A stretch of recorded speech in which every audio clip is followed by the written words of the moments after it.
My name's Rachel, and I made a mistake that nearly destroyed my life.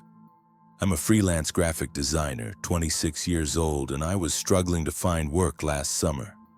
Money was tight, really tight. I was scrolling through job forums when I saw a post about high-paying design work on the dark web. Legal stuff, apparently. People paying premium rates for graphic design because they valued privacy. I was desperate. I downloaded Tor and found a freelancer forum, posted my portfolio. Within an hour, I got a message. Excellent work. I need a designer for a private project. £2,000 for 1 week's work. Interested? £2,000. That was more than I'd made in the previous 2 months combined. I messaged back immediately. What's the project? Designing a website. Simple layout, professional look. I'll send specifications. Payment up front via cryptocurrency. Half now, half on completion. It seemed too good to be true, but I was desperate. They sent me £1,000 worth of Bitcoin within the hour. Then the specifications arrived. It was for a photography website. Clean design, gallery layout, contact forms. Nothing suspicious. I spent the next 3 days working on it, doing my absolute best work. Sent them the completed design. They loved it. Sent the remaining £1,000 immediately and thanked me professionally. I felt brilliant. Easy money, and I'd been worried for nothing. 2 weeks later, the police knocked on my door. Detective Morris and another officer. They had a warrant, seized my laptop, my phone, asked me to come to the station for questioning. I was terrified, completely confused. At the station, Detective Morris showed me a website. My design, my exact design. But the content made me feel physically sick. It was an illegal photography site, the kind that destroys lives. Children's faces stared back at me from the screen.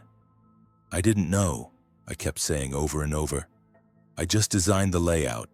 I didn't know what they'd use it for. I swear I didn't know. The problem, Rachel, Detective Morris said quietly, is that your Bitcoin wallet is directly linked to the site's payment system. We've traced transactions. Money from the site's users has been passing through your wallet for 2 weeks. On paper, you look like you're running the entire operation. My blood ran cold. That's impossible. I only received payment for the design work, nothing else. They showed me the blockchain records. Thousands of pounds moving through cryptocurrency wallets linked to mine. Payments from dozens of users. All traceable back to accounts connected to my original Bitcoin wallet. I've been set up, I whispered. They used me. They paid me through a wallet that makes me look like I'm involved. That's what they all say, the other officer muttered. I spent 6 hours at that station. They took my fingerprints, my DNA, told me I was under investigation for serious crimes. I could barely breathe. My entire life was collapsing. Detective Morris seemed to believe me at least partially. Here's what I think happened, he said. You were hired specifically because you're legitimate. They needed a real person with a real identity to act as a front. The Bitcoin payments were designed to implicate you. If we shut down the site, you take the fall while they disappear. How do I prove I didn't know? I asked, tears streaming down my face. That's the problem. You can't. Not easily. They released me but kept all my devices. I went home in a daze. Called my dad, sobbing, trying to explain. He hired a solicitor immediately. Over the next month, the cybercrime unit investigated everything. My browsing history, my messages, my emails. The solicitor argued that if I'd been genuinely involved, I wouldn't have been so sloppy about covering my tracks. Real criminals don't use their personal Bitcoin wallets. The breakthrough came when they traced the original person who'd hired me. The messages had come from an IP address linked to an organized crime network already under surveillance for similar schemes. They'd done this before. Hired legitimate freelancers, used them as fronts, then disappeared when sites got shut down. 3 months later, they dropped the investigation against me. cleared my name, but the damage was done. I lost clients who'd heard about the investigation. My landlord asked me to leave. People in my building looked at me differently. Even though I was cleared, even though I'd done nothing wrong, the suspicion lingered. The detective told me I was lucky. Others who'd fallen for similar schemes hadn't been believed, were still fighting cases. Some had been convicted. I don't do freelance work anymore. Got a regular job at a design agency, fixed salary, everything above board. I closed all my cryptocurrency accounts and deleted Tor permanently. My name's Owen, and it started 3 months ago. I'm a computer science student, 21 years old, and I'd always heard about the dark web but never actually accessed it. My mate Alex was going on about it one night at the pub, saying he'd found some weird stuff on there, nothing illegal, just strange forums and odd websites you can't find on normal search engines. I was intrigued. Not for anything dodgy, I just wanted to see what all the fuss was about. Alex showed me how to download Tor browser and gave me a few links to get started. Basic stuff, he said. Forums, marketplaces, weird art sites. Stay away from anything obviously illegal and you'll be fine. The first few times I went on, it was pretty boring, honestly. Just forums with people talking about privacy and encryption, some marketplace sites selling normal stuff. A bit anticlimactic. Then one night, about 2 weeks in, I was browsing through a directory of sites when I found one called The Viewing Room. No description, just a link. I clicked it. It was a simple black page with white text. Private viewing sessions available, request access. There was a button that said knock. I should have closed it, but I didn't. I clicked the button. A chat box appeared. Someone started typing immediately. Welcome. What would you like to view? I typed back. What kind of content do you have? Anything? Everything? What interests you? Red flag. Massive red flag. I knew I should close the browser, but curiosity got the better of me. Just browsing, I typed. Everyone says that at first. Here's a free sample. Viewing room 7. Password. First_time. A link appeared. Against every instinct, I clicked it. It opened to a live video feed. A room. Looked like a basement or garage. Concrete walls. A single chair in the middle. Empty.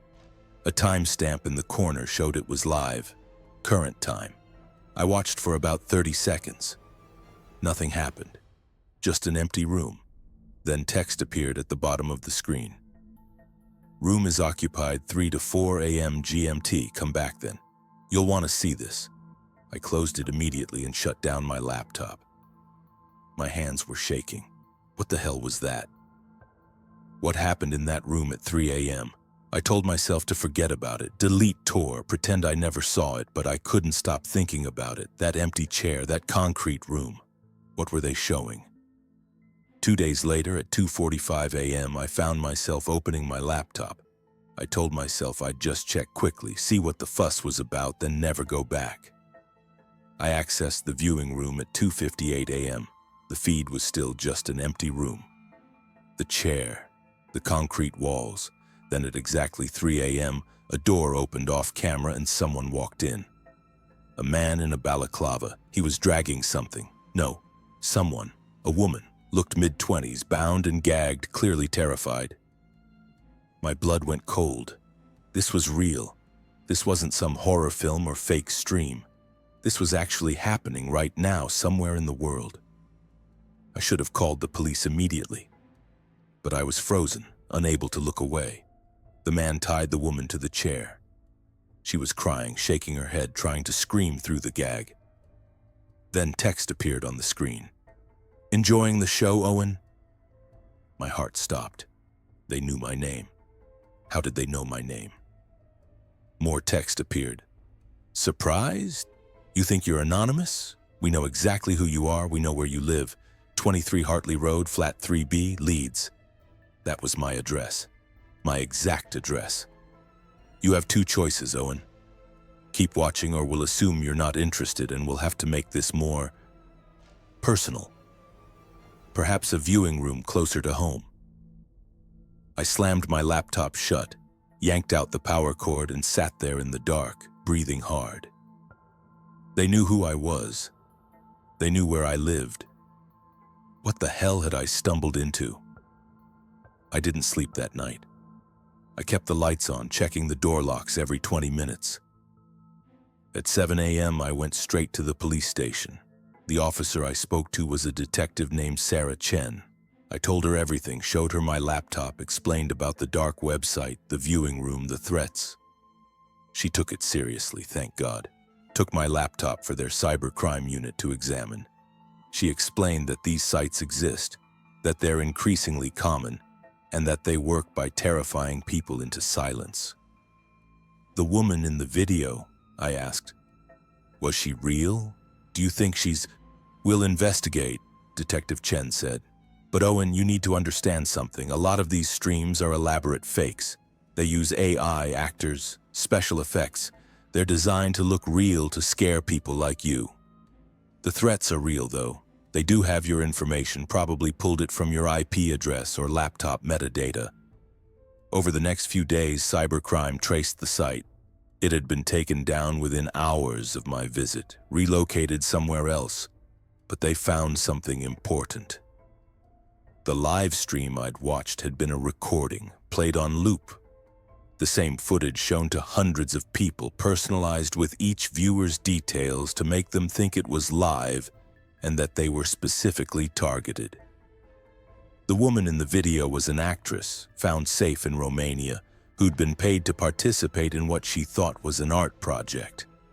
The whole thing was an elaborate extortion scheme.